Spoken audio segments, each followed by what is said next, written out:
وا راکشی دستا چقدر بزرگه. ها؟ آره ببین دست لطه از دست منم بزرگتره. ببین ایناش ببین.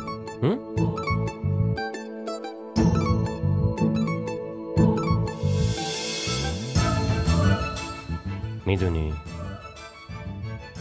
خیلی دلم میخواد که تو نزدیکم بشینی، خیلی نزدیک و چسبیده به من، پشت موتور و منم تو هوا پرواز کنم.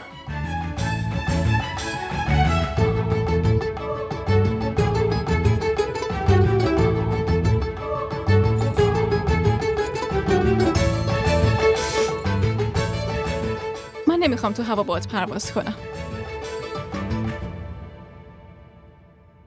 و در ضمن به ندیم راجع به این قرارمون چیزی نگو، چون که مونا هم نمیدونه. چرا؟ چون که مونا دوست منه و با هم میاد کالج. منم نمیخوام که داداشش دیگه نذاره با من رفت آمد کنه. ندیم چرا باید همچین کاری کنه؟ تو واقعا خیلی احمقی.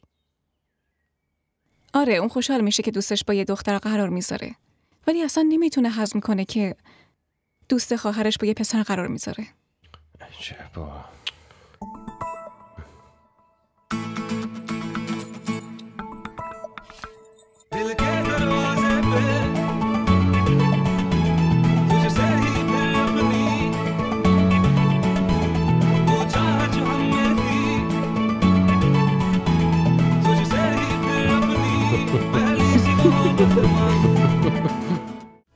کانال ما رو سابسکرایب کنید.